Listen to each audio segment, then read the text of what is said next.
اجلاس کے فتنے کا تذکرہ فرمایا تو اس سلسلہ میں ایک شخص نے عرض کیا، یا رسول اللہ صلی اللہ علیہ وسلم، اجلاس کا فتنہ کیا ہے؟ آپ صلی اللہ علیہ وسلم نے فرمایا، وہ تو فرار ہونا اور لوٹ مار کرنا ہے۔ پھر سرا کا فتنہ ہے، جس کا دھواں ایسے شخص کے پاؤں کے نیچے سے نکلے گا جو میرے اہل خانہ سے ہونے کا گمان کرے گا۔ حقیقت یہ ہے کہ وہ میرے اہل خانہ سے نہیں ہوگا، کیونکہ میرے اولیاء وہ لوگ ہیں جو کہ پرہیزگار ہیں۔ پھر لوگ ایسے شخص پر اتفاق کر لیں گے، یعنی ایسے شخص کو متفقہ طور پر امیر بنا لیں گے، جیسے کہ سرین ایک پسلی پر جو کسی طریقے سے نہیں ملتا۔ اس کے بعد دھیما کا فتنہ ہوگا، وہ اس امت میں کسی کو بغیر تمانچہ مارے ہوئے نہیں چھوڑے گا۔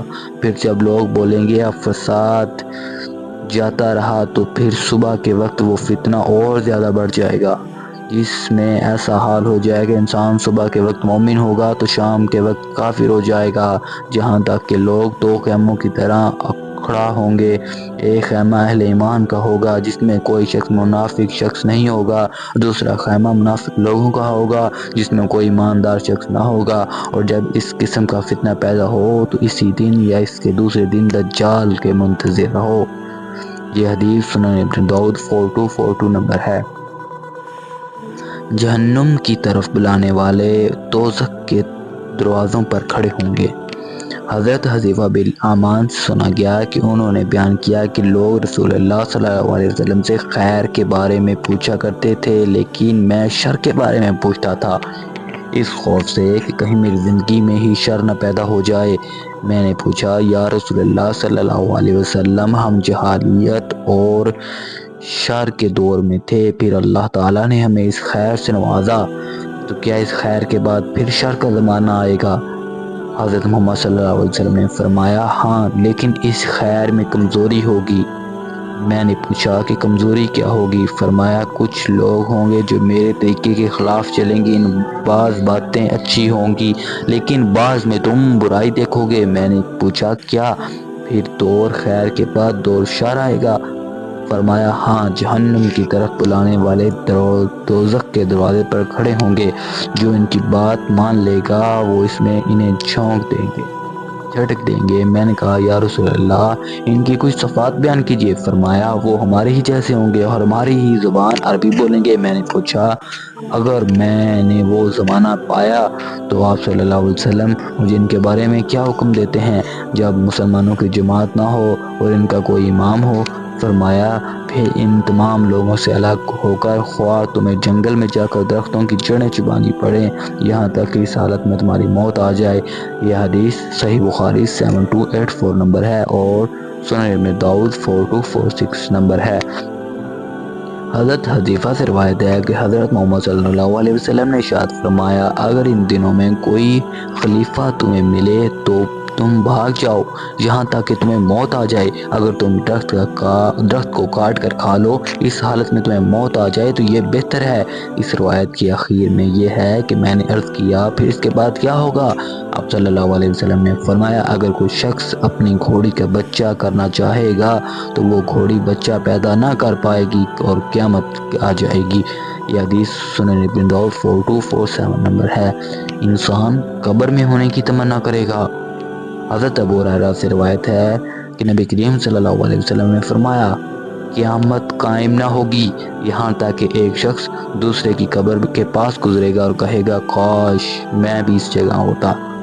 یہ حدیث صحیح بخاری 7115 نمبر ہے۔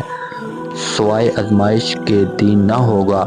حضرت ابو ہریرہ رضی اللہ تعالیٰ عنہ سے روایت ہے کہ رسول اللہ صلی اللہ علیہ وسلم نے ارشاد فرمایا، اس ذات کی قسم جس کے قبضے میں قدرت میں میری جان ہے، دنیا ختم نہ ہوگی یہاں تک کہ آدمی قبر کے قریب سے گزرے گا، اس پر لیٹے گا اور کہے گا، اے کاش اس قبر والے کی جگہ میں ہوتا۔ اس کے ساتھ سوائے آزمائشوں کے دین نہ ہوگا۔ یہ حدیث صحیح مسلم 7302 نمبر ہے۔ انسان دنیا کی بلا اور آفت کی وجہ سے موت کے آرزودہ کرے گا، جیسا کہ آج کل لوگ مرنے کی خواہش رکھتے ہیں، دنیا سے تنگ آ کر خودکشی کرتے ہیں۔ اس حوالے سے حدیث ہے، حضرت ابو ہریرہ سے روایت ہے کہ حضرت محمد صلی اللہ علیہ وسلم نے فرمایا، قسم اس کی جس کے ہاتھ میں میری جان ہے، دنیا ختم نہ ہوگی یہاں تک کہ ایک شخص ایک قبر پر گزرے گا اور اس پر لیٹے گا اور کہے گا کاش میں اس قبر والے کے بدل قبر میں ہوتا اور اس کو دین و ایمان کا کوئی رنج نہ ہوگا، بلکہ دنیا کی بلا اور آفت کی وجہ سے وہ موت کی آرزو کرے گا۔ یہ حدیث سنن ابن ماجہ 4037 نمبر ہے۔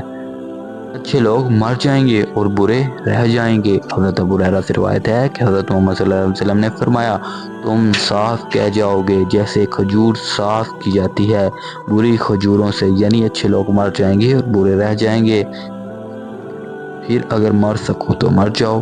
یہ حدیث سنن ابن داؤد 4038 نمبر ہے۔ اس دور کے تمام افراد متاثر ہوں گے فتنوں سے، اس فتنے سے ڈرو جو خاص انہی لوگوں پر نہیں آئے گا جنہوں نے تم پر ظلم کیا، اور جان لو کہ یقیناً اللہ تعالیٰ سخت سزا دینے والا ہے۔ سورۃ الانفال آیت نمبر 25۔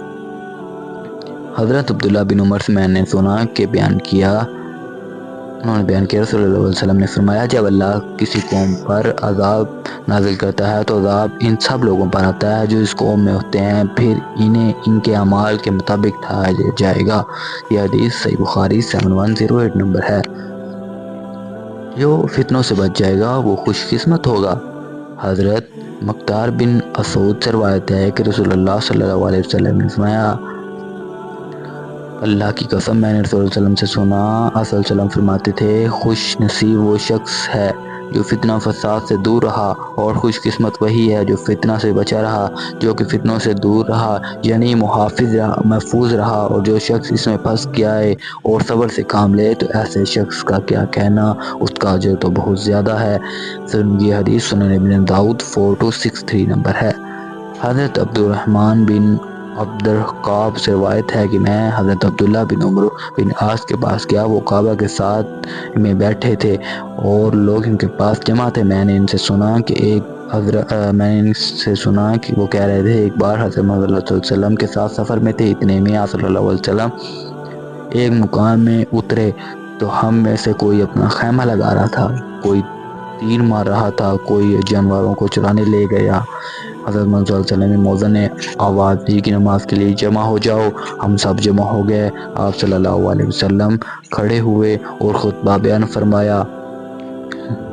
فرمایا، مجھ سے پہلے کوئی نبی نہیں گزرا مگر اس پر ضروری تھا کہ اپنی امت کو وہ باتیں بتلائے جو ان کے لیے بہتر جانتا ہو، اور ان باتوں سے ڈرائے جو ان کے لیے بری سمجھتا ہو۔ میں تمہاری یہ امت اس کی سلامتی شروع حصے میں ہے اور اس کے آخر حصے پر بلائیں آئیں گی اور ایسے کام ہوں گے جن کو تم برا جانتے ہو، پھر فتنے آئیں گے ایسے کہ ایک کے سامنے دوسرا احکام کو معلوم ہوگا، یعنی فساد پیدا ہوں گے۔ مومن کہے گا بس اتنے میں میری تباہی ہے، پھر وہ فتنہ موقوف ہو جائے گا اور دوسرا آئے گا، مومن کہے گا اس میں میری تباہی ہے، پھر وہ اٹھ جائے گا۔ جس شخص کو یہ اچھا لگا کہ دوزخ سے دور رہے اور جنت میں جائے تو وہ اس کی کوشش کرے کہ مرتے وقت اس کو یقین ہو اللہ تعالیٰ اور قیامت پر، اور لوگوں سے وہ سلوک کرے جس کو وہ پسند کرتا ہے، لوگ اس کے ساتھ کریں گے۔ اور جو شخص کسی سے بیعت کرے اور اس کو اپنی قسم کا ہاتھ دے دے اور دل کا عہد، تو اب اس کی اطاعت کرے جہاں تک ہو سکے۔ اب اگر دوسرا امام آئے اس سے جھگڑنے کو اور اپنے سے بیعت کرنے کو کہے تو دوسرے کی گردن مارو جو بعد میں آیا، کیونکہ جب پہلے سے بیعت کر چکے ہو تو اس کی امامت صحیح ہوگی۔ یہاں اب اس کے ہوتے ہوئے دوسرا امام نہیں ہو سکتا۔ عبدالرحمن نے کہا، میں نے یہ سن کر اپنا سر لوگوں سے نکالا اور میں نے عبداللہ بن عمر سے کہا، میں تم کو قسم دیتا ہوں کہ اللہ کی، کیا تم نے یہ سنا ہے کہ حضرت صلی اللہ علیہ وسلم نے اشارہ کیا کہ اپنے کانوں کی طرف اور کہا میرے دونوں کانوں نے اس کو سنا اور میرے دل نے یاد رکھا۔ یہ حدیث سنن ابن ماجہ 3956 نمبر ہے۔ یہاں امام سے مراد خلیفہ وقت کا ذکر کیا جا رہا ہے۔